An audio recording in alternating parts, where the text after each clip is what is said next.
Shabbat Shalom. Shabbat Shalom. Bien, hoy vamos a concluir, de la forma que así lo puedo ver, el estudio del Shabbat. Nosotros hemos visto desde el principio, haciendo un resumen, de que el Shabbat desde la creación está instituido. De que no había tribus, no había raza, y ya el Shabbat estaba ahí. Después vemos el Shabbat cuando ya se le da a Moisés como un documento, una acta oficial. ¿Qué más nosotros podemos ver? O pudimos ver que el Shabbat es una señal entre el Todopoderoso y su pueblo. No sé si usted captó bien lo que es una señal o entiende lo que es una señal. ¿Cuántas señales de tránsito hay? Y ellos no dicen algo. El rojo no dice, ¿qué no dice? El amarillo. Entonces el Todopoderoso tiene una señal con su pueblo. ¿Cuál es esa señal? Los Shabbat. En plural, las fiestas son Shabbats. Hoy, en la semana, es un Shabbat. A pesar de los días de reposo semanales, nosotros tenemos fiestas que son una señal. Y el propósito de esa señal sigue siendo, para que sepan que yo soy Yahweh, quien os santifico, quien os aparta, en otras palabras. ¿Qué más pudimos ver? ¿Quién se recuerda? Déjeme decirle que viene un examen del Shabbat. Un examen viene el próximo sábado. Ojalá que no haya mucha ausencia. Hay que anunciar estas cosas. Pero viene un examen. ¿Sabe por qué? Nosotros debemos adorar al Todopoderoso, un servicio racional. Que nosotros sabemos lo que estamos haciendo. Esto no es... Yo crecí así, a mí me dijeron eso y yo lo hago por costumbre. Esto no es así. Es más, si vamos un poquito más allá, nos dice, escudriñar esa escritura. Porque en tal parece que está la vida eterna. ¿No está la vida eterna? Y yo no le voy a preguntar si ustedes quieren la vida eterna, pero hay que escudriñarla. Y esto no es para el pastor, para el ministro, sino todo el mundo debe de escudriñar. ¿Qué es escudriñar? No es leer, no es leer. Hay que leer, pero profundamente. ¿Te has visto personas que escudriñan mucho, que investigan mucho? Así usted estudia las escrituras. Usted sabe los detalles. ¿Y cuándo vino Rafael? ¿Y a qué hora se fue? ¿Qué dijo Melissa? Usted escudriña a fondo a Rafael y a Melissa. ¿Si usted hace con las escrituras? Las escrituras están escritas en un lenguaje como si fuera de tartamudo, porque te dice algo allí y después allá. No está hecha para los sabios, no está hecha para los científicos. Está hecha para los humildes y que el Todopoderoso se la quiera. Para muchos será locura, para nosotros eso es poder. ¿Qué más vimos entonces del Shabbat? Constantino. Vimos quién fue que hizo el cambio. ¿Quién fue que hizo el cambio? ¿Quién fue que cambió las cosas? Óigame bien, un hombre que... Usted sabía que el Nuevo Testamento, oiga la curiosidad, es totalmente un libro judío. Pero Constantino quiere sacar a los judíos de la vida de él. Porque decía en lo que estábamos leyendo, no hagamos las cosas que parezcamos que judíos. Olvidémonos del Shabbat, en los domingos. Y lo buscaban ¿por dónde? Por la circuncisión. Y le hizo la guerra y lo persiguió.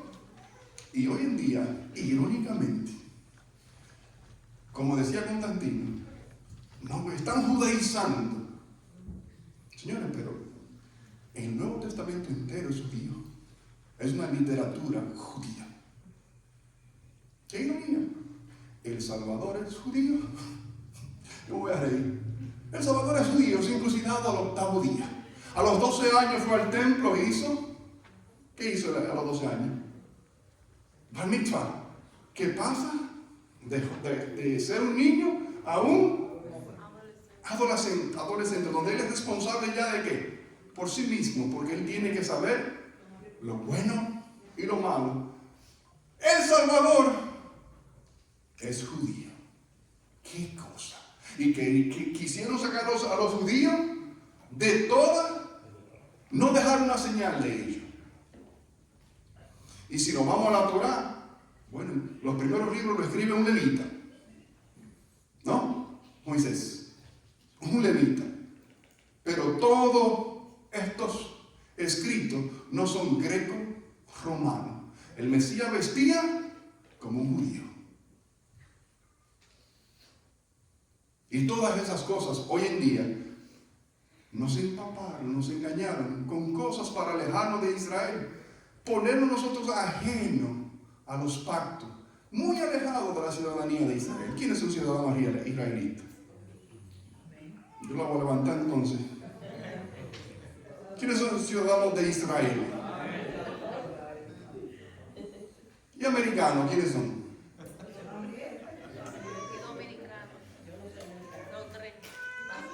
Sí.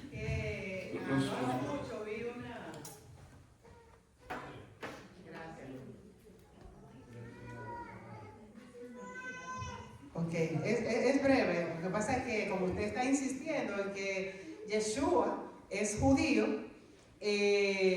no hace mucho vi cómo fue en diciembre eso, en el Vaticano se celebró el nacimiento de Jesús, el que ellos adoran, y le pusieron un turbante palestino, porque ellos quieren ahora palestinizar a Jesús.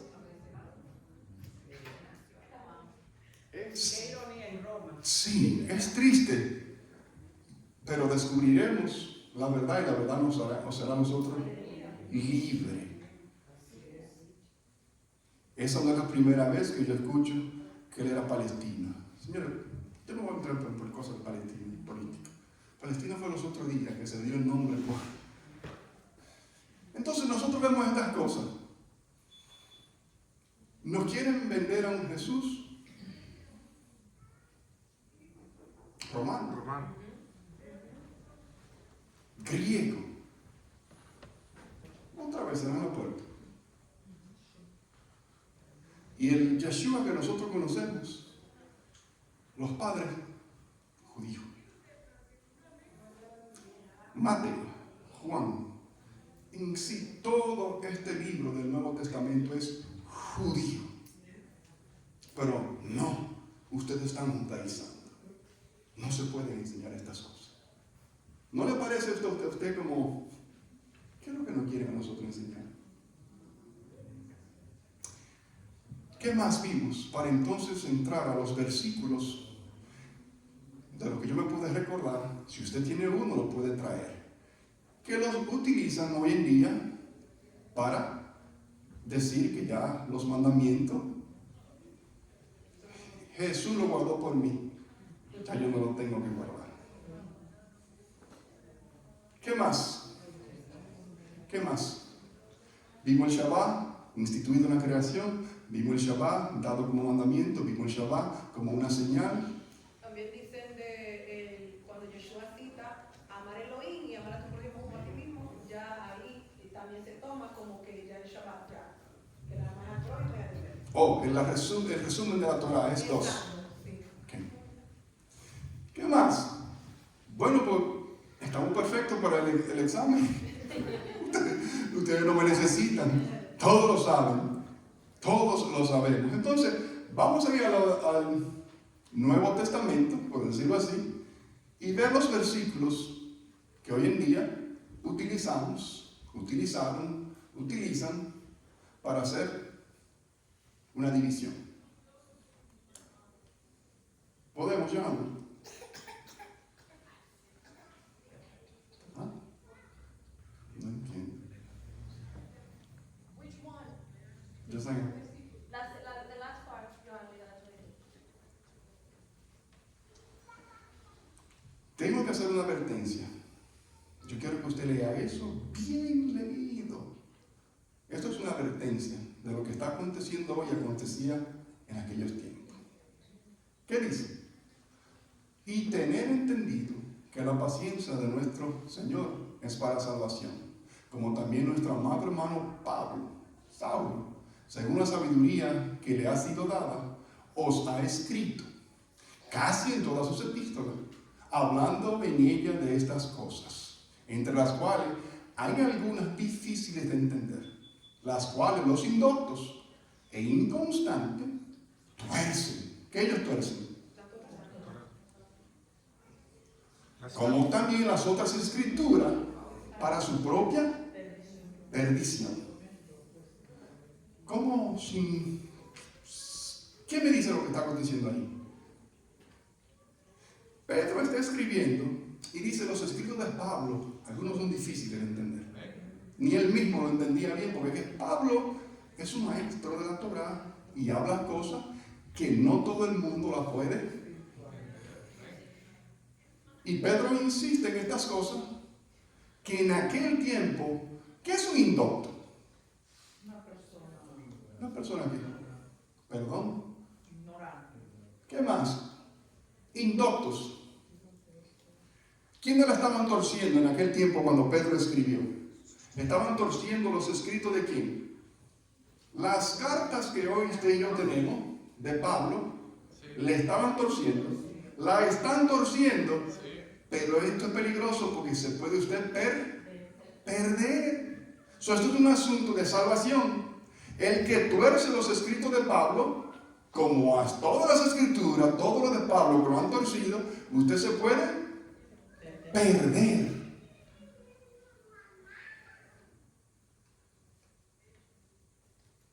Esa palabra epístola, yo sé que eso no existe, eso son cartas.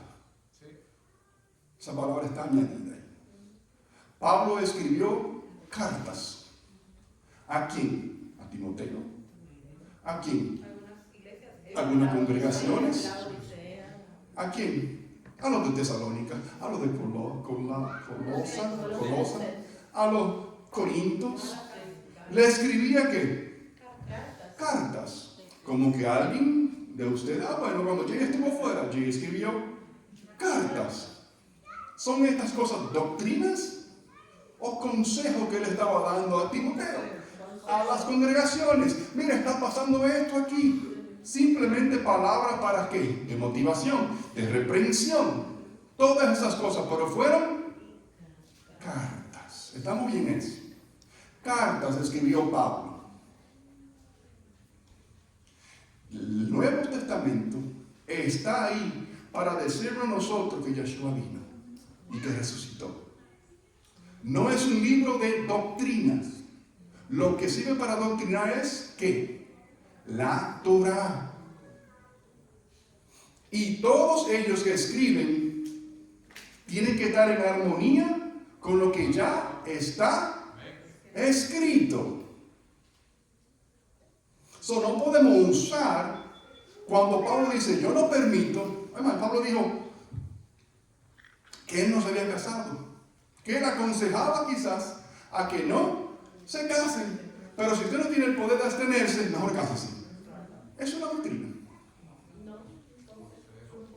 un consejo, pero no lo podemos poner. Mira, Pablo no se casó, los hombres no se pueden casar los que quieren servir al Eterno.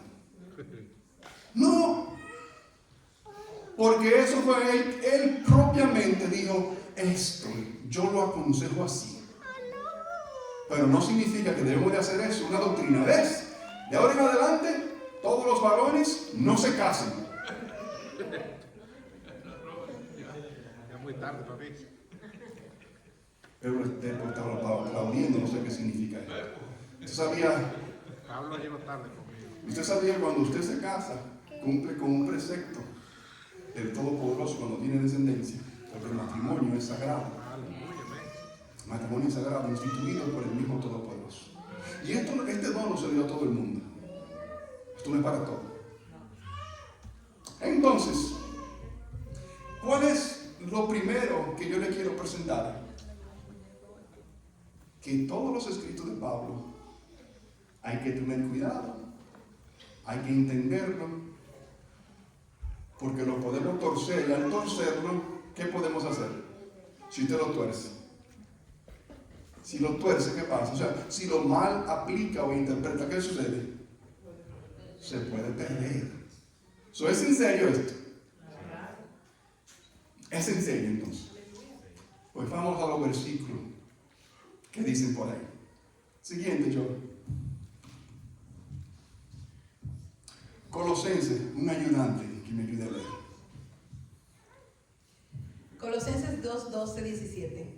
Sepultados con Él en el bautismo, en el cual fuisteis también resucitados con Él, mediante la fe en el poder de Elohim que le levantó de los muertos. Y a vosotros, estando muertos en pecado y en la incircuncisión de vuestra carne, os dio vida juntamente con Él, perdonándoos todos los pecados, anulando el acta de los decretos que había contra nosotros, que nos era contraria, quitándola de en medio y clavándola en la cruz, y dejando a los principados, y despojando a los principados y a las potestades, los exhibió públicamente, triunfando sobre ellos en el madero. Por tanto, nadie os juzgue en comida o en bebida, o en cuanto a días de fiesta, luna nueva o día de reposo, todo lo cual es sombra de lo que ha de venir, pero el cuerpo es de Yeshua.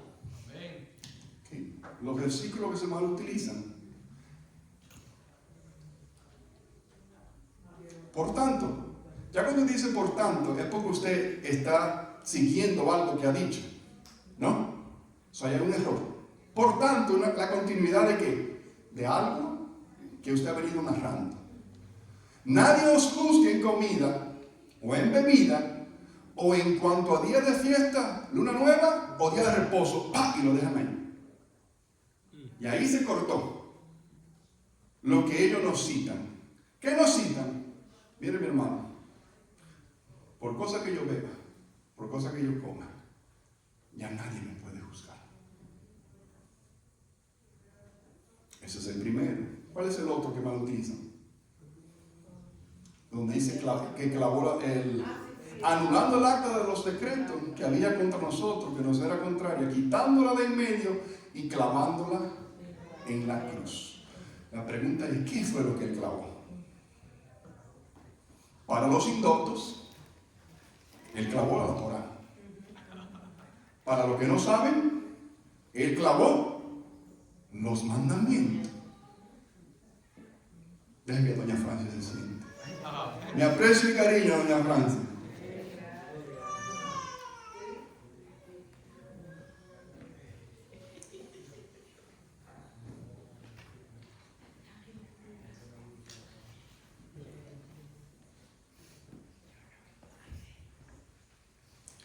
Bendiciones.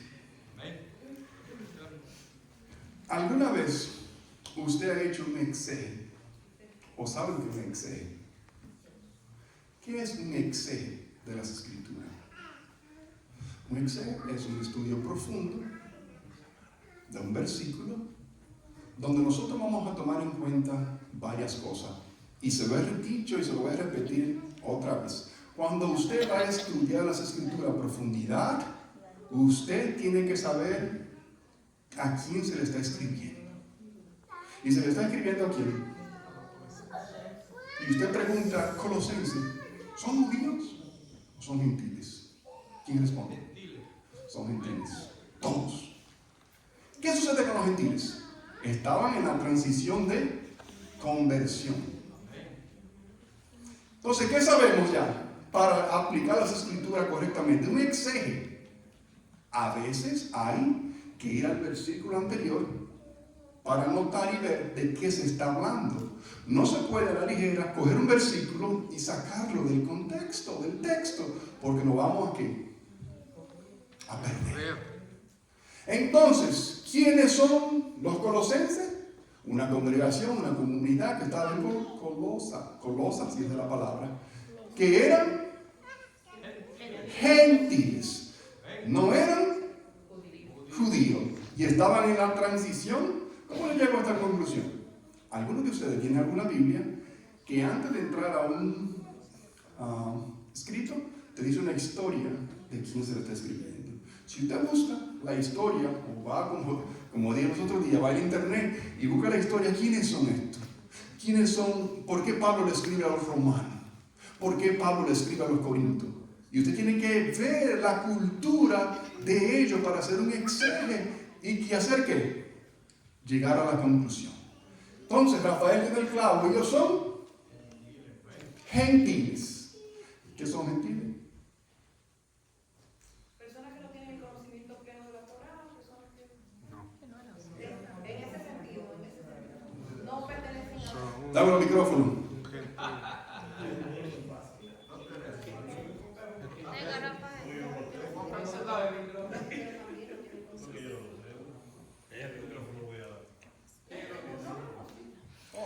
¿Quiénes hoy en día todavía nos puede ver a nosotros como gentil? Un gentil es alguien que no tiene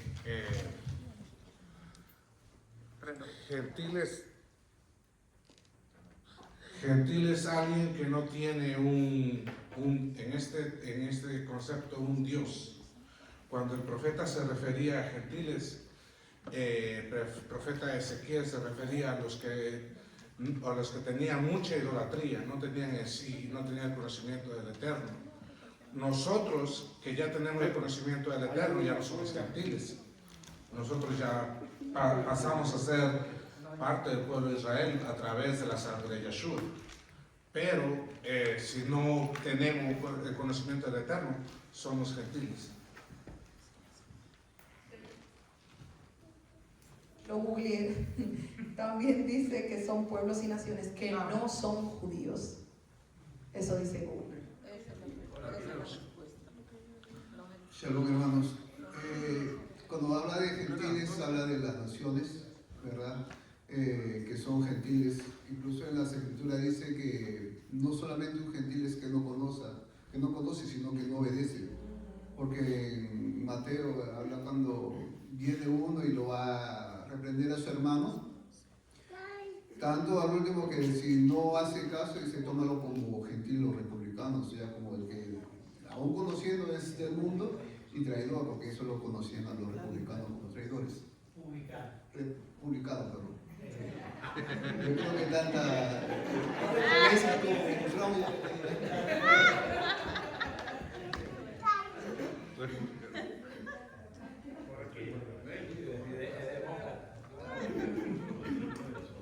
Bueno, es un poquito más de lo que han dicho mis hermanos antecesores. Un gentil es alguien que no tiene los pactos, las promesas, ni la heredad. Entonces, por lo tanto, no tiene que obedecer. No conoce al Dios que conocen los judíos. No tienen doctrina, son indoctos, no tienen nada. Son idólatras, comen lo que sea, no están dentro de los pactos. Esos son los gentiles. Se le conocen como todas las naciones. Pero cuando usted, y aquí fue lo que nosotros nos perdimos, cuando usted se arrepiente y aceptó a Yeshua, es injertado ¿a dónde? Porque los otros, los gentiles, en un tiempo ustedes andaban sin pactos y sin promesa, pero ahora en Yeshua, ¿qué? ¿Son qué? ¿Injertados a dónde? ¿Qué es lo que sucede? Si usted aceptó a Yeshua, usted es Israel por Yeshua. Usted no es cristiano. Israel, según dice las escrituras. ¿Quién más? Yo iba a decir, y lo voy a decir, que en muchas comunidades judías ellos toman como gentil a cualquiera que no puede como mostrar un linaje que termine en Israel. Por eso ellos, para unirte, por así decirlo, a ellos te hacen como un background check de tus padres, a ver si terminan en Israel. Nos respetamos, pero por fe en Yeshua me injertaron. Lo respetamos. Siga con su linaje de sangre y yo sigo por el linaje. Por fe quizás, aquí hay muchos judíos de descendencia, no lo sabemos. Pero en Yeshua yo soy Israel, no judío, yo soy Israel. Y usted también, somos. Entonces, basado en ese exegesis de quién era esta congregación que él estaba describiendo, ahora sí podemos analizarlo para ver qué es lo que él está diciendo. Empezamos. Sepultado con él en el bautismo. ¿Qué significa eso? Ya fuimos bautizados. Ya nos estamos dando cuenta que esto de Colosa estaban ¿qué? Se bautizaron. Estaban en el proceso de la fe, que es bueno. En el cual fuiste también resucitado con él. Eso es lo que sucede en el bautismo. ¿Verdad? Que está cobrando como otro punto de vista, como vida, está cobrando esa escritura y sin entendimiento. Mediante la fe en el poder de Elohim que le levantó de los muertos. ¿Creemos en la resurrección? Esto es fe. Eso es lo que acontece con nosotros. Y a vosotros, estando muertos en pecados y en la incircuncisión de vuestra carne, ¿qué está diciendo ahí? ¿Quién estaba muerto en pecado? Y Pablo usa un simbolismo, le dice, ustedes son incircuncisos porque viven en su carne en pecado. ¿No? Le está diciendo, ustedes son pecadores o fueron pecadores cuando vivían en sus formas vanas, llanas de vivir. Vivían bajo la ley de la ¿qué? De la carne. Vamos bien. Vamos bien. María Francia, vamos bien.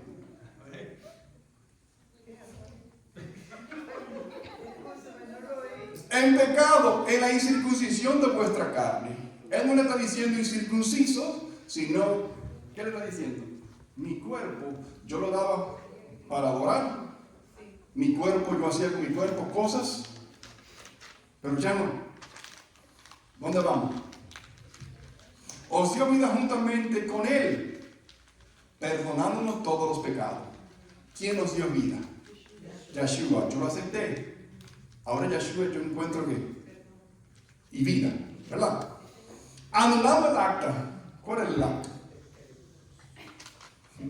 Anulando el acta de los decretos que había contra nosotros.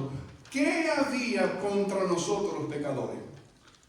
Toda alma que pecare va a morir. Va a morir. ¿Qué había en contra de nosotros? Todo el que peque, ese decreto. Ese es el decreto. Bueno, el Eterno le dijo a Moisés, cuando Moisés le dijo, bórrame de tu libro. El Todopoderoso le contesta, yo tendré misericordia de la que yo tengo misericordia. El alma que pecare contra mí, a ese yo voy a raer.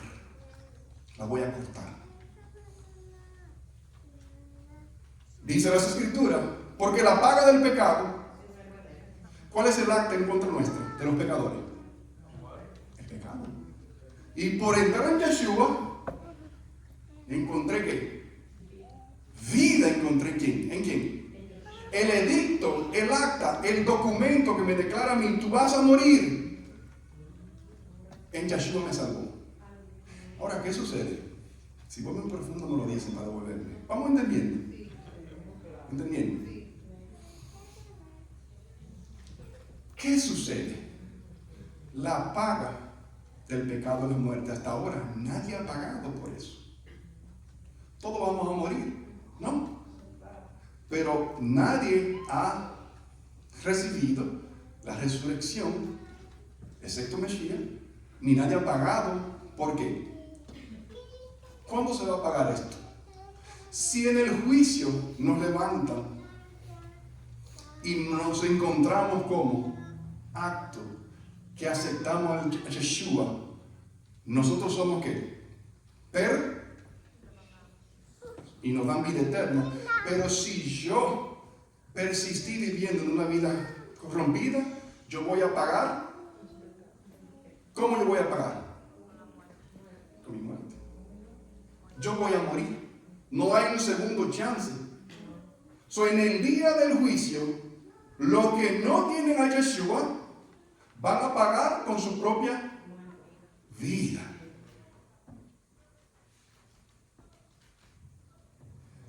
¿Está incómodo o estamos bien?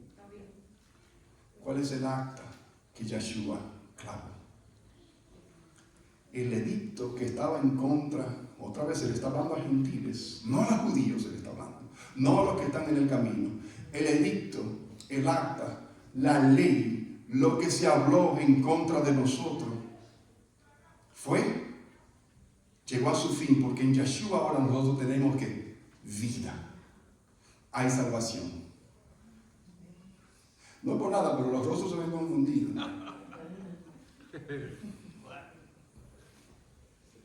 ¿Quién me lo explica? Puro 10. Es difícil, es difícil. No. Yo quiero que usted, lo que se está usando, anulando el acta de los decretos que había contra nosotros, que nos era contraria, quitándola de en medio y clavándola en la cruz. ¿Qué estaba en contra de nosotros?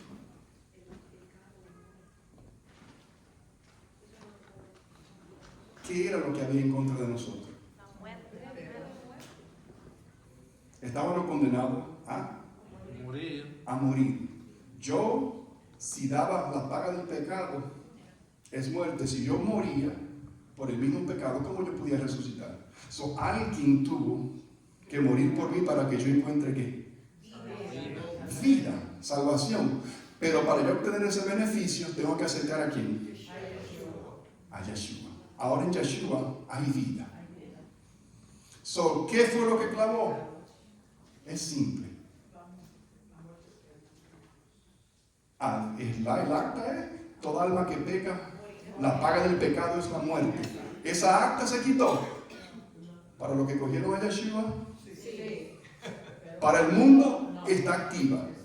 Cuando yo hago esto, de que me bautizo, de que acepto a Yeshua, el acta se me anula. El decreto del que yo voy a morir se me es anulado. ¿Pasó Pablo levantó la mano? Sí.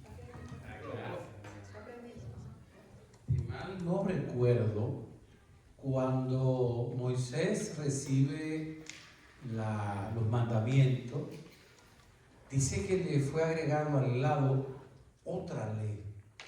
¿Alguien recuerda eso? Era la ley que obligaba, es decir, había una consecuencia para quien lo violaba. ¿Recuerdan eso? Claro, consecuencia inmediata. Exacto, es decir, ahí está hablando de una acta que fue levantada en un momento y que está diciendo ahí que esa acta era contraria. Es decir, que si tú hacías esto, te pasaba esto. Pregunto yo, si eso viniera al tiempo de nosotros, como estaba anteriormente, ¿quién de nosotros estuviera libre o estuviera vivo? El Mesías murió por pecados específicos. Y cuando yo me refiero a pecados específicos, es a pecados de muerte.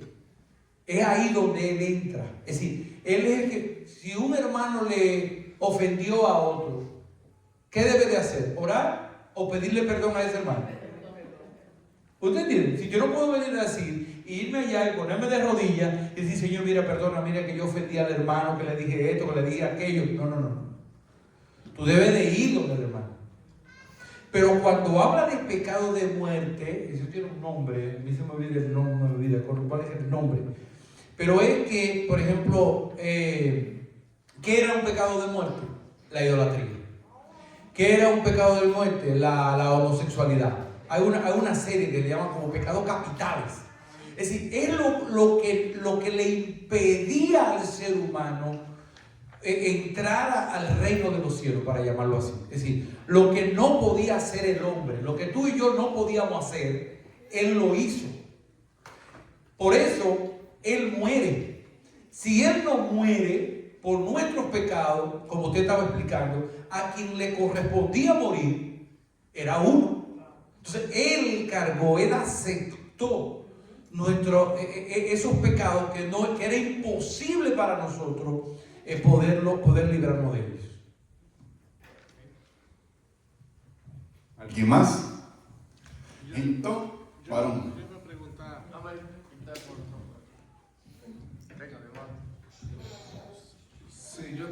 pregunta, pastor.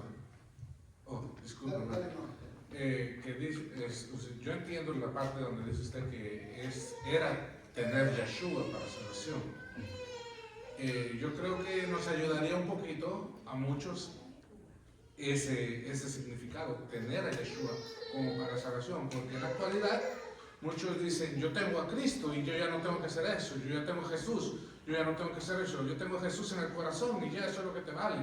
Pero en sí, el verdadero significado de tener al Mesías viviendo con uno, ¿qué es lo que significa?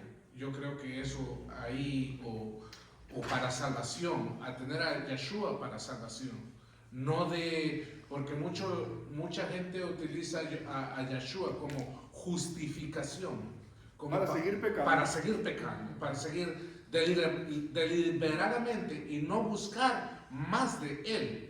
Entonces, eso es tal vez, ahí nos ayudaría un poquito. Sí. Cuando entremos a que el fin de la ley es Yeshua, podemos hablar de eso. Pero para parte por parte, seguimos. Cuando yo estaba en la iglesia evangélica me decía que anulando el acta de decretos era que había anulado ya los mandamientos, ¿verdad? Pero cuando nosotros vamos a, como usted dijo, ¿no? Escudriñar, ¿qué es escudriñar? Excavar, encontrar lo más profundo. Dice, sepultados con Él en el bautismo, en el cual fuisteis también resucitados con Él mediante la fe en el poder de Dios, que levantó de los muertos, y a vosotros estando muertos en pecados y en la incircuncisión de vuestra carne, os dio vida juntamente con Él, perdonándonos todos los pecados, anulando el acta de los decretos. Que había en Deuteronomio 24:4, dice, no podrá su primer marido que la despidió volver a tomar para que sea su mujer, después que fue envilecida. O sea, el Eterno ya le había dado carta de repudio a Israel del norte. Ellos no podrían, ni mucho menos el Eterno, regresar con lo que le había dado su carta de repudio, porque iría contra su ley, contra la Torá. Entonces, como dijo nuestro Mesías, Él vino a cumplirlas, no a abolir la ley. Entonces, tuvo que cumplir de esa manera, muriendo en la cruz y resucitando. Y ahora, como Él ya murió y resucitó, puede volver a la novia. Por eso cuando Él dice consumado es ya no está completo. O sea, el sacrificio ya está, pueden volver a mí, pueden estar conmigo. Yo ya morí, ya estoy con ustedes, según la ley está escrito. Entonces, cuando nosotros queremos volver, también tenemos que morir en el pecado. Ya no en la carne, sino ya con el Espíritu. Y volvemos y regresamos con el Señor, porque ya nuestro marido del pecado, nuestro primer marido del pecado ya murió. Entonces regresamos con el Señor, porque también el Señor murió, resucitó, según la ley. Y como dice Pablo, ya estaremos con el Señor para siempre y para toda la eternidad. Amén. Ahorita sí te gracias a todos.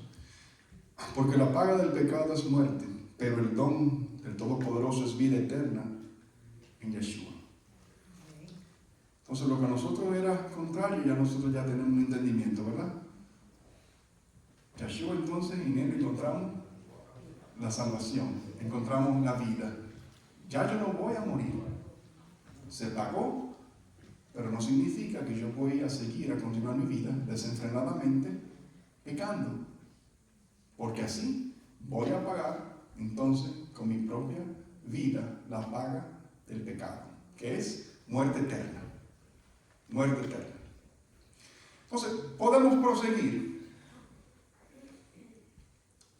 No, falta de que nadie nos juzgue. Ya nosotros estamos viendo dónde vamos, ¿verdad? Despojando a los principados de las potestades, los exhibió públicamente, triunfando sobre ellos en el madero. Por tanto, ¿qué es por tanto? Un seguimiento de lo que yo vengo diciendo. ¿De qué yo estoy hablando? De Yeshua, de ustedes. Han sido bautizados, ya en ustedes hay vida, se anuló esto, ya se puede salvar. Por tanto, dice ahora, nadie los juzgue. ¿A quién? ¿A quién? A los que se convirtieron. A los que se convirtieron. Ya nadie te juzgue. A usted nunca le he dicho, pero tú comías de todo antes y ahora tú no comes nada. No hacen juicio. ¿Cómo? Pero tú bailabas mucho antes y ahora que te convertiste, ¡wow! Te juzgan. ¿A quién? Porque tú pasaste de muerte a la vida y no hacen juicio, se prejuicio, hermana fulana, pero usted comía esto y ahora no come. ¿Nos traen qué? Juicio. Pero lo entendíamos. No es que yo puedo beber y comer lo que sea. No, quien nos está haciendo juicio es el contrario, que antes tú hacías estas cosas, ya no la haces, ellos te dicen, pero tú lo hacías. ¿No entendemos? ¿Podemos comer todo? Ya no. Podemos, pero no debemos. Gracias. ¿Debemos beber lo que sea? En cuanto a día de fiesta, ¿cuáles son esos días de fiesta? ¿Cuáles son los días de fiesta? ¿Cómo no? Tú eres judío. Cuando estamos hablando, óyeme, señor, ahí viene pan sin levadura. Tú eres judío, ¿no verdad eso? Nos traen a nosotros, nos murmuran, nos critican. ¿Que tú vas a celebrar qué? Eso es para los judíos, muchachos. Tú te estás volviendo loco. Que ahora quiere ponerlo, que yo no soy de Roma. Luna nueva. La luna nueva es una fiesta. No la guardamos, pero los principios de luna nueva se hace un banquete, se hace una celebración, se toca el shofar en los días de luna nueva. Eso está ahí. Y los días de reposo ni se diga. ¿Qué estamos estudiando? Día de reposo, Shabbat. Tú vas a la iglesia los sábados. Después que tú eras monaguillo. Hermana Ruth. Después que tú estabas en el coro de la iglesia los domingos. Y ahora la hermana Ruth que va a la iglesia. ¿Qué cambio? Entonces cuando hay un cambio, vienen a los prejuicios y nos dicen cosas porque antes eran no partícipes de ella. Todo lo cual es sombra de lo que ha de venir. ¿Qué viene? Pero el cuerpo es de Mashiach. ¿Qué es lo que viene? ¿Qué es una sombra? Ahora estamos en una sombra. El Shabbat es algo que va a ¿qué? Se va a tener que celebrar. Viene el reposo eterno. Yeshua viene. ¿Cuándo viene Yeshua? El Shabbat es una sombra de algo que va a ser eterno. Nosotros sabemos del número 7. Pero cuando venga Yeshua, va a haber ¿qué? ¿Qué es una sombra de lo por venir? Todo lo que estamos haciendo son ensayos. Pero va a llegar el momento real y verdadero cuando Yeshua venga, que se va a hacer las cosas como que permanente. Solo un pueblo, todo el mundo. Entonces, viéndolo de esa forma, se puede entender que lo que pasa era que no había luz. Y escuchábamos las cosas y las repetíamos. Sacaban versículos, te lo citaban, pero no te lo terminaban. O no te dicen la historia de a quién se le está hablando.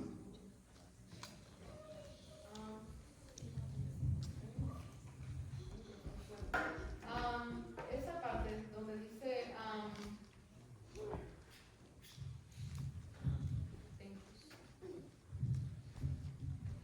Esa parte yo creo que por lógica se debe uno caer ahí ya.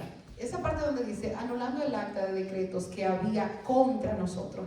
¿Cuándo? O sea, ¿de qué forma nosotros vemos la Torah? ¿Es algo contra nosotros? ¿Es algo pro? ¿Es algo que te bendice si tú lo sigues? ¿Es algo que si tú lo guardas? Es para tu bien. Es para que tú vayas poniendo tesoro en el reino de los cielos. Entonces, por lógica, cuando tú ese versículo lo pones bien, anulando el acta de los decretos que había contra nosotros, entonces no se está hablando de la Torah. No se está hablando, o sea, porque la Torah nunca va a estar en contra. No es contraria, es vida. Exactamente. Es lámpara, Entonces, es luz. por lógica, cayendo ahí, ya pierde sentido. Amén. Pero permítame leer la cita que yo le dije ahorita. Deuteronomio, capítulo 31.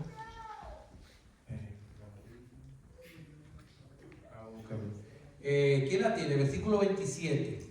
Voy a decir a uno primero. Sí, ya todo lo encontraron.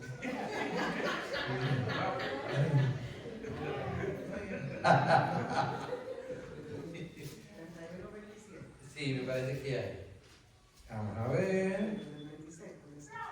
sí, no, el 24, dice, para que ustedes vean qué se agrega ahí. Dice, en cuanto Moisés terminó de escribir en un libro todas las palabras de esta ley, Moisés le dio este mandato a los levitas que llevaban el arca del pacto, que lo llevaban, el arca del pacto, la Torá.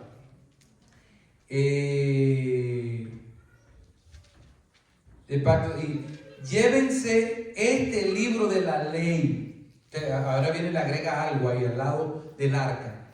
Llévense este libro de la ley y colóquenlo al lado del arca del pacto del Eterno nuestro Elohim, y allí servirá de testigo contra ustedes. Es decir, lo que se está agregando ahí, lo que se está poniendo al lado del arca, iba a ser a favor o en contra. En contra de ustedes, porque yo conozco bien su rebeldía y su terquedad. Si ustedes son tan rebeldes con el Eterno, mientras todavía estoy vivo. ¿Se entendió eso? Él le estaba agregando, era, los mandamientos son vida. Entonces, esa parte que se le agrega ahí es lo que se llama una sentencia. Tú vas a hacer esto y vas a recibir aquello. Consecuencia. La consecuencia. Entonces, esa consecuencia que tiene el pecado, era imposible nosotros poder liberarnos de ellas. Ahí es donde está. Eso era contrario a nosotros poder pasar al Mesías, poder entrar al reino de Dios. Entonces el Mesías que viene y la clava en el madero. ¿Se comprendió? Esa es la que clava, la que nos impedía entrar. Gracias. Bien. Pasamos a la próxima. Esos son los versículos, más o menos un poquito de, ya ahí se hablaba, puedo comer lo que sea. La Torah me dice, no, yo no puedo comer lo que sea. Las fiestas, no te juzguen, no, hay fiestas. ¿Qué más aprendimos? Que el acta de decreto no es la Torah. Ni la Perfecto. No es que clavó los mandamientos que son vida. Pablo va en Romano bien de esto cuando él dice, y encuentro una ley que me es contraria. Él habla bien de eso, la cual me lleva a la muerte, que es la ley del pecado. Pero encuentro en ella, en la Torah, al mismo tiempo, vida. ¿Se recuerda cuando Pablo habla de estas cosas? Y hace, pero Pablo es difícil de comprender. Es difícil. Él es un maestro y usted tiene que subir de nivel para poder entender a Pablo el malentendido. Seguimos. Romanos. ¿Quién me hace el exeje? ¿Quién estaba en Roma?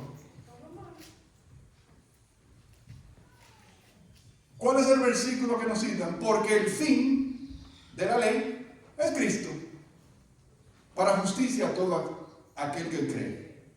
¿Qué es lo que nos citan? Los otros no me lo citan. El fin de la Torah es Yeshua. El final de los mandamientos es Yeshua. Eso es lo que nosotros hemos escuchado. ¿Quién me lee?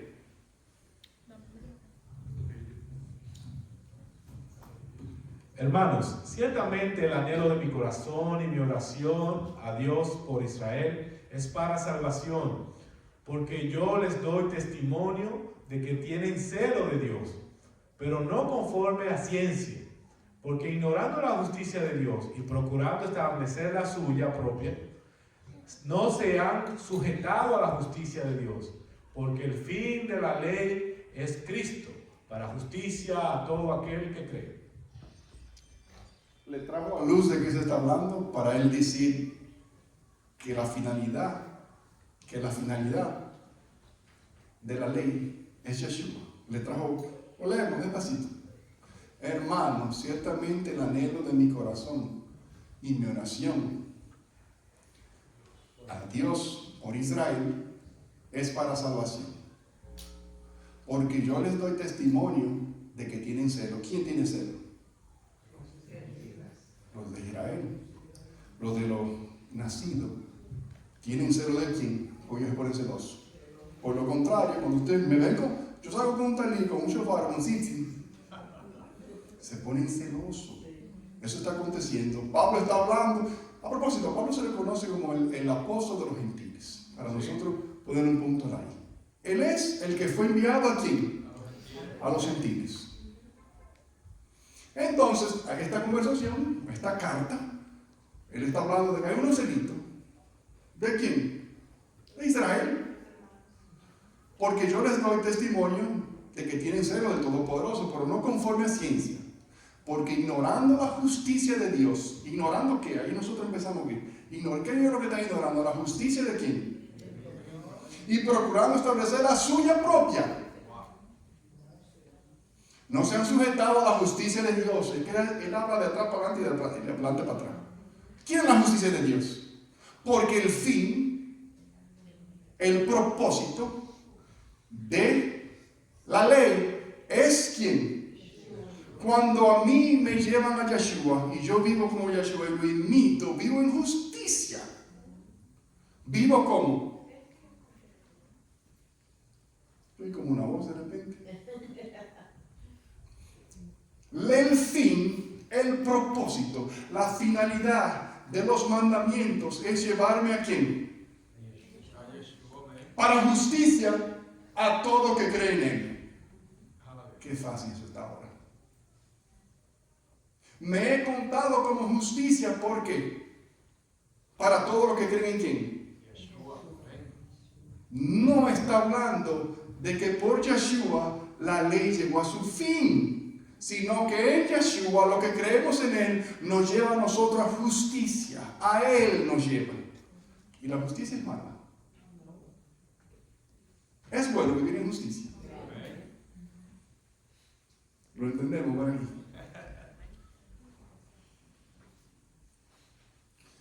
No llegó al fin la ley, sino que nos lleva al Mesías. Cuando usted observa los mandamientos, el pacto, todas estas cosas, a ustedes esta cosa es su justicia y nos acerca a nosotros, al modelo de nosotros que es Yeshua. No llegó a la finalidad. Bien. Vamos al próximo entonces. Pastor, Shalom, déjeme leer otra versión, porque a veces esa versión es un poquito confusa. Y esta es la NTV, lo dice más claro el propósito que se está hablando ahí. Si leemos del 1 al 4 en Romanos 10 dice: amados hermanos, el profundo deseo de mi corazón y mi oración a Elohim es que los israelitas lleguen a ser salvos. Yo sé que ellos tienen un gran entusiasmo por Dios, pero es un fervor mal encausado, pues no entienden la forma en que Dios hace justas a las personas ante Él. Se niegan a aceptar el modo de Dios y cambio se aferran a su propio modo de hacerse justos ante Él, tratando de cumplir la ley. Sin embargo, Yeshua ya cumplió el propósito por el cual se entregó la ley. Como resultado, todos los que creen en Él son hechos justos a los ojos de Elohim. Shalom. Ese es el ahí, tú también, ese que tú leíste. Yo te observo en esto, no es que un pan que tú me tiraste. Ese me...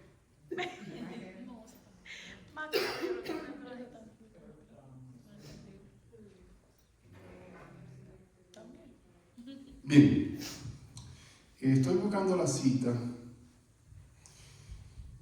de algo que le aconteció a Israel por voluntad del Todopoderoso. No sé si es Romanos 11 o 9.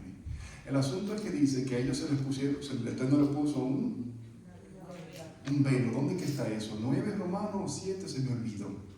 El asunto es que para que nosotros los gentiles pudiésemos alcanzar la salvación y entrar a Israel, a ellos se les pusieron un velo. ¿Dónde que dice esto? A lo que ustedes lo buscan, Y dice después, no nos jactemos. Nos da una advertencia. En otra palabra, mi hermano, lo que le está aconteciendo a Israel es la voluntad del Eterno. ¿Para qué? Ellos no aceptaron a Yeshua.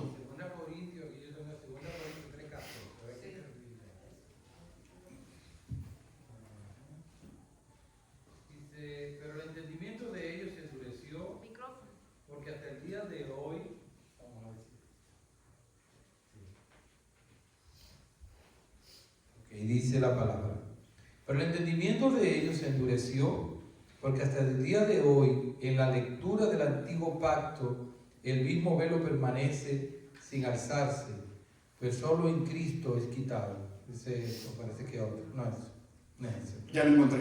Okay. Es Romano 11, lo voy a leer. Búsquelo, Romano 11. Porque también a nosotros se nos enseñó, los judíos mataron a... sin darnos cuenta que todo es un plan. Sin darnos cuenta que así debió de acontecer. ¿Qué sucede? ¿Pablo es qué? ¿Pablo es qué? Entonces dice Romano 11, digo pues, ¿ha desechado el Todopoderoso su pueblo? En ninguna manera. ¿Cuál es el pueblo de él? Israel. Porque también yo soy ¿qué? De la descendencia de Abraham, de la tribu de Benjamín. No ha desechado Dios a su pueblo, el cual desde antes conoció. ¿O no sabéis que dice de Elías la Escritura, cómo invoca al Elohim contra Israel, diciendo, Señor, a tus profetas han dado muerte, y a tus altares han derribado, y solo ha quedado y procuran matarme? Pero, ¿qué le dice la divinidad, la divina respuesta? Me he reservado 7,000 hombres que no han doblado la rodilla delante de Baal. Así también aún en este tiempo ha quedado un remanente escogido por gracia. Y si por gracia, ya no es por obra. De otra manera, la gracia ya no es gracia. Ahí viene Pablo con su cosa. Y si por obra, ya no es gracia. De otra manera, la obra ya no es. Esas son las cosas que confunden a uno. ¿Qué pues? Lo que buscaba Israel no lo ha alcanzado, pero los escogidos sí lo hemos alcanzado. Y los demás fueron endurecidos, como está escrito. El Elohim le dio espíritu de estupor, ojos que no vean y oídos que no oigan, hasta el día de ¿dónde? Y David dice, se ha vuelto su convite en trampa y en tropezadero y en retribución. Sean oscurecidos sus ojos para que no vean y acóbiales a la espada para siempre. Digo pues, ¿ha tropezado los de Israel para que cayesen? En ninguna manera. Pero por su transgresión vino la salvación a los gentiles. ¿Por qué vino la salvación a nosotros? Por su transgresión. Para provocarlos a celos, lo que hablaban ahorita. Y si su transgresión es la riqueza del mundo y su defección la riqueza de los gentiles, ¿cuánto más supera restauración? ¿Va a ser restaurado? Porque a vosotros hablo, gentiles, son romanos, ¿de quién es el libro? Gentiles, simple. Porque a vosotros hablo, gentiles, por cuanto yo soy apóstol a los gentiles, que hablaban ahorita, honro mi ministerio, por si en alguna manera pueda provocar a celos a los de mi sangre y hacer salvos a algunos de ellos. Porque si su exclusión es la reconciliación del mundo, wow, por eso está profundo. ¿Qué será su admisión cuando regrese a Israel nuevamente? Si no, vida de entre los muertos. Si las primicias son santas, también lo es la masa restante. Y si la raíz es santa, también lo son las ramas. No sé si tú has oído del injerto.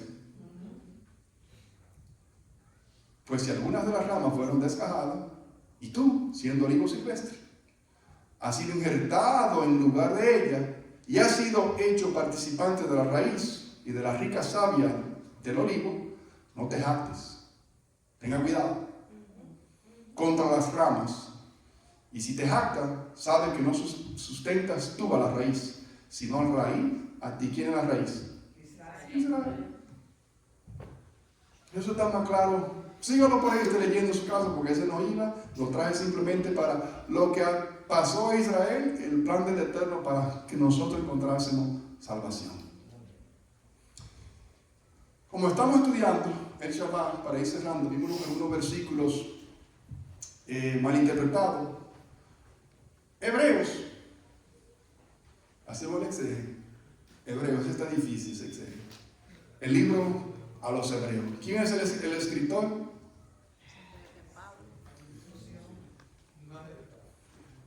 Pero esto dice sobre el día de reposo.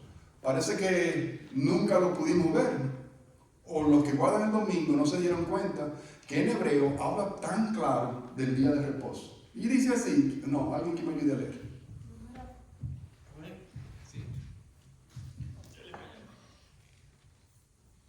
Temamos pues, no sea que permaneciendo aún la promesa de entrar en su reposo, alguno de vosotros parezca no haberlo alcanzado, porque también a nosotros se nos ha anunciado la buena nueva como a ellos, pero no les aprovechó el oír la palabra, por no ir acompañada de la fe en los que la oyeron.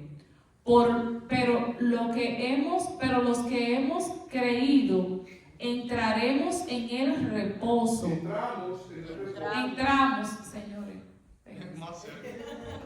Entramos en el reposo de la manera que dijo: por tanto, juré en mi ira, no entrarán en mi reposo, aunque las obras suyas están acabadas desde la fundación.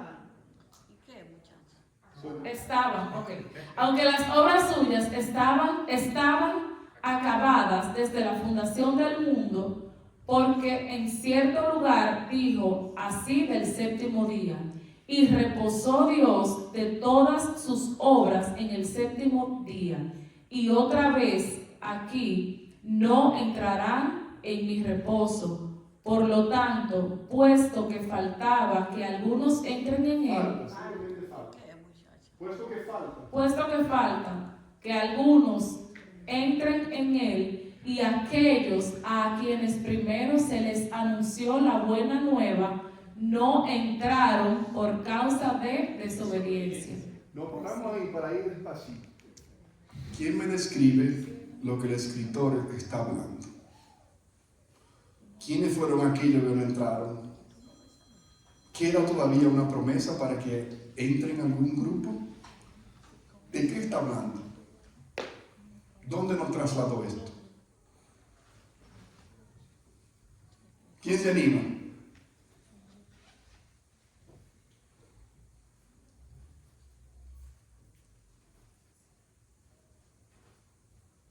¿Quién se anima? Lo que ustedes entiendan que está pasando ahí. ¿Qué le transmite? No le transmite nada, no le dijo nada. Melissa dijo claro. Dámele la tijera, Melissa, mejor. Ah, bueno.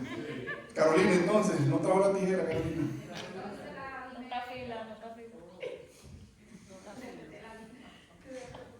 Temamos, ¿a qué yo le voy a temer? Pues no sea que permaneciendo aún la promesa. ¿Qué promesa la que permanece? Está activa. Hay una promesa que está ahí. Pero tengamos cuenta, temor de esa promesa. ¿Cuál es esa promesa? De entrar en su reposo. Algunos de vosotros parezcan no haberlo alcanzado. Porque también a nosotros se nos ha anunciado la buena nueva, como a ellos. ¿De quién y quién está hablando? De Israel, de los gentiles. Se anunció lo mismo, ¿verdad? Pero no les aprovechó el oír la palabra por venir acompañada de fe en los que la oyeron. Pero los que hemos creído entramos en el reposo. De la manera que dijo: por tanto, juré en mi ira, no entrarán en mi reposo. ¿Cuándo el Eterno dijo eso? Que Él juró. El asunto de los espías, ¿se recuerdan? Los espías vinieron, dieron un mal reporte. Todopoderoso dijo: todo el mundo se mueve para atrás. Y juró: ninguno de ustedes van a entrar a qué reposo. No iban a entrar a... No iba a entrar a la tierra prometida. ¿Qué sucede? Salir de Egipto, cruzar por el desierto, es un sinónimo de yo entrar a la salvación y vida eterna cuando hubiese que cruzado a la tierra prometida. ¿Sí? Hoy en día, nosotros vamos a heredar ¿qué? ¿El cielo? Ok, no cantamos por ahí, oh Jerusalén, qué bonita eres, por esas calles yo voy. ¿No cantamos eso? Entonces, ¿para dónde usted va? ¿Para el cielo o para dónde? Para la nueva Jerusalén. ¿Y dónde está eso? ¿Dónde está eso? La nueva no ha bajado, la vieja está ahí. Pero la vieja viene. ¿Qué sucede? Perdón, la nueva viene. Viene. Entonces, esto es sinónimo de salvación. Ellos perecieron. ¿Quiénes perecieron? Porque ellos no estaban acompañados de fe. Todos murieron excepto ¿quién? Ay, ahora ustedes me hacen así cuando le hacemos la historia. Yo quiero que ustedes vean la historia. Ellos no entraron en el reposo del Todopoderoso. ¿Por qué? Por su desobediencia. Persistían en lo mismo. Y no pudieron entrar. Pero todavía queda la promesa.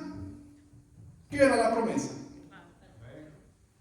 Aunque las obras suyas estaban acabadas desde la fundación del mundo, porque en cierto lugar dijo así del séptimo día, y reposó el Todopoderoso, es el mandamiento de todas sus obras en el séptimo día. Y otra vez aquí, no entrarán en mi reposo, por lo tanto, puesto que falta que algunos entren en él, y aquellos a quienes primero se les anunció la buena nueva, no entraron por causa de desobediencia. ¿Les gustó la fe? Vamos bien. Seguimos, Johan.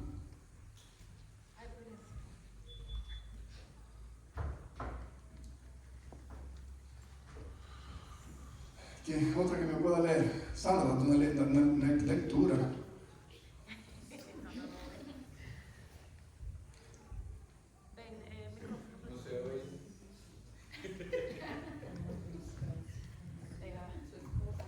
A ver si tengo que cambiar tu lente. Otra vez determina un día, hoy, diciendo después de tanto tiempo, por medio de David, como se dijo, si oyereis hoy su voz, no endurezcáis vuestros corazones. Porque si Josué les hubiera dado el reposo, no hablaría después de otro día. Por tanto, queda un reposo para el pueblo de Dios. Porque el que ha entrado en su reposo también ha reposado de sus obras, como Dios de las suyas. Procuremos pues entrar en aquel reposo, para que ninguno caiga en semejante ejemplo de desobediencia.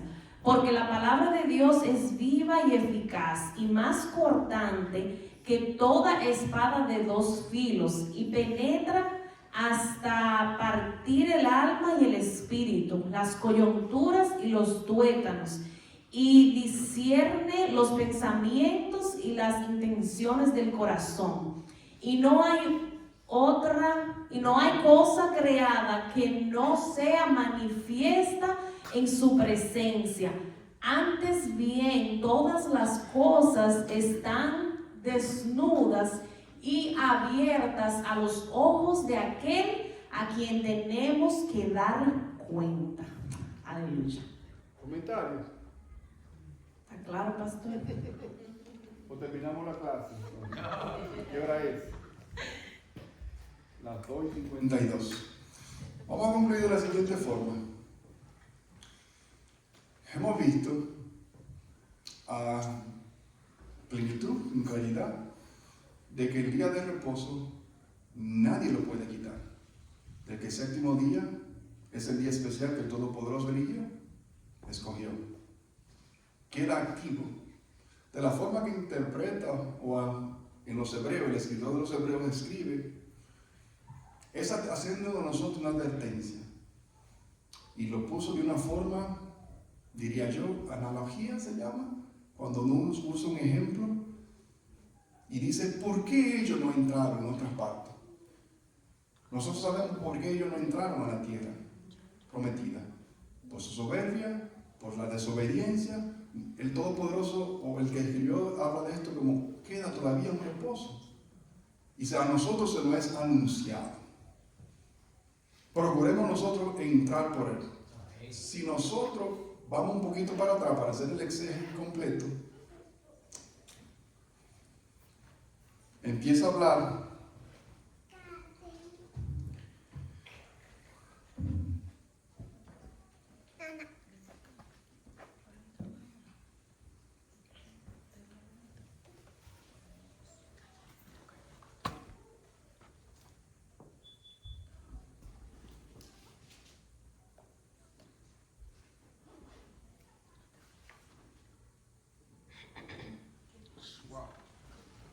¿Lo encontró? No, yo estaba analizando algo ahí. Algo que comentar en ese versículo, ¿verdad? Donde dice que porque si José les hubiese dado el reposo, dice, si Josué les hubiese dado el Shabbat, poniendo la palabra Shabbat desde reposo, ¿verdad? No hablaría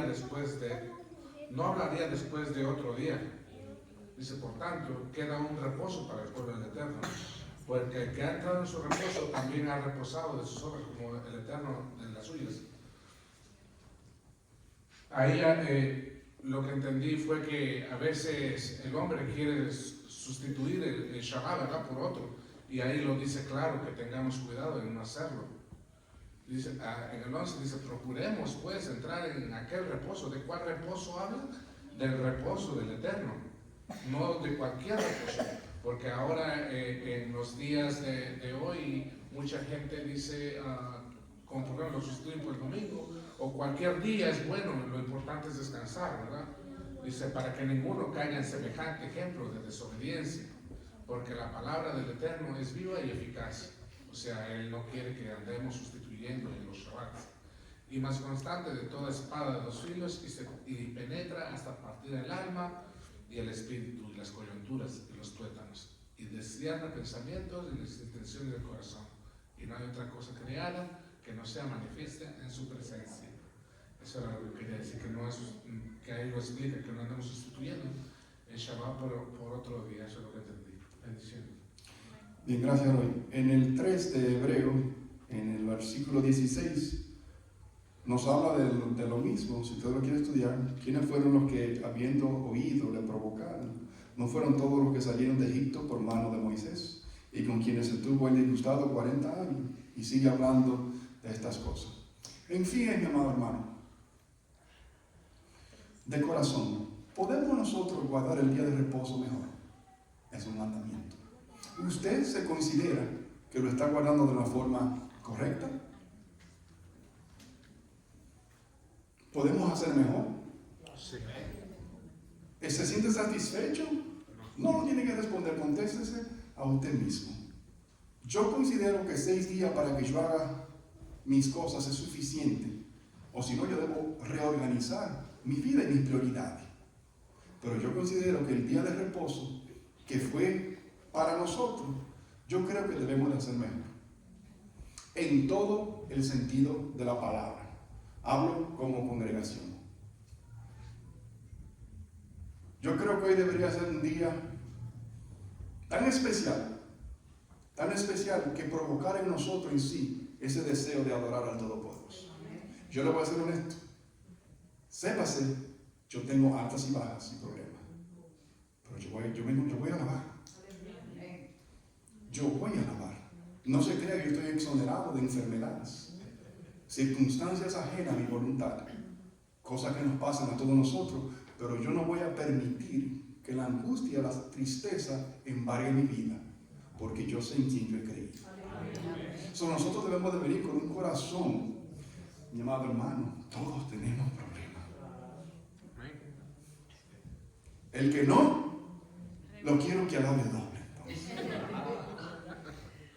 Pero ese carácter de nosotros sentirnos como angustiados, como que yo considero que el espíritu de regocijo debe de permanecer en nosotros.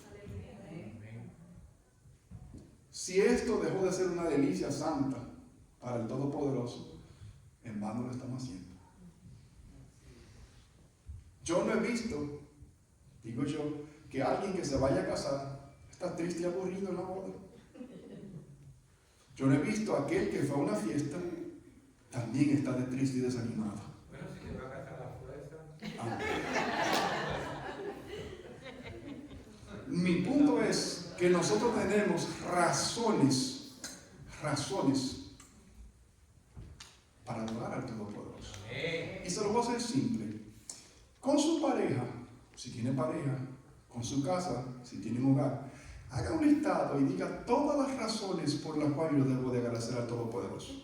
Y después, en la mano derecha, haga por qué yo no puedo agradecerle al Todopoderoso. Y haga una comparación. Si en su lista usted me da más razones para estar triste, ganaste. Pídeme lo que tú quieras. Pero si en tu lista hay más razones para agradecer, alabar al Todopoderoso, algo no está bien. Otra vez, si vamos a celebrar un cumpleaños, ¿quién fue el cumpleaños reciente? Hermano, Ocando. Yo no vi a nadie ahí. Entonces, vamos a nosotros a ceñirnos, a ponernos el cinturón y ser responsables con el Todopoderoso. ¿Tú quieres que el Todopoderoso cumpla contigo? Cumple con Él. Cumples tú con Él. ¿Estás cumpliendo con el Todopoderoso?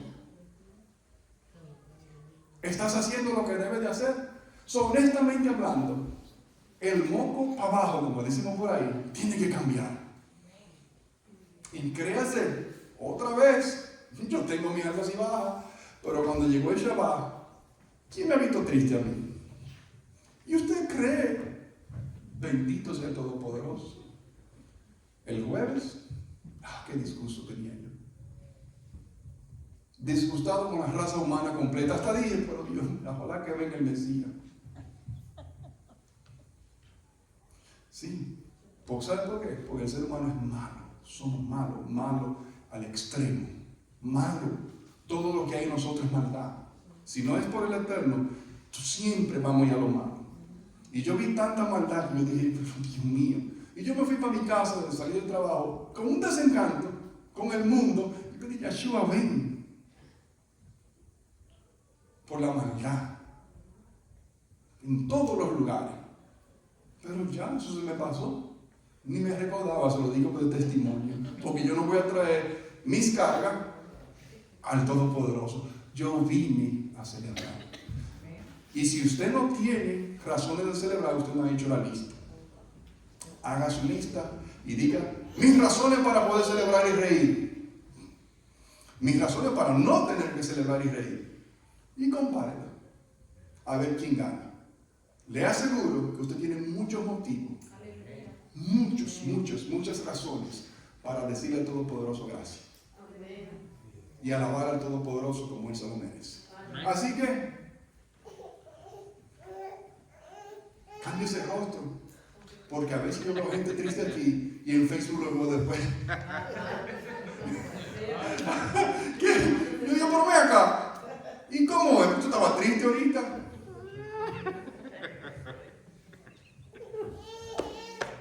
Es como, ¿será que el efecto fue tardío? Se oró aquí a las 3 horas, ¡pam! Le cayó la sanidad. Y está, el fulano es que está triste. Señores, de corazón, el Todopoderoso escudriña los pensamientos. Sabe tus intenciones. De corazón se lo digo. Él sabe a qué tú viniste, a qué tú haces y cómo lo haces. ¿Me podrás engañar?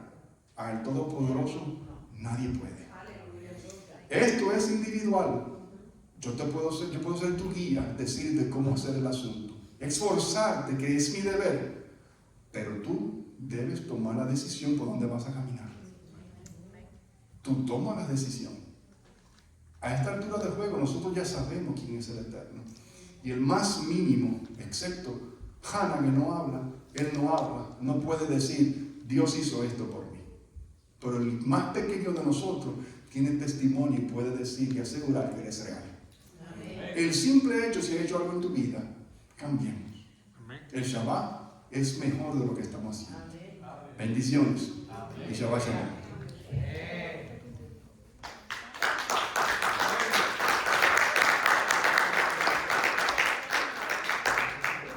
Hermano Rafa.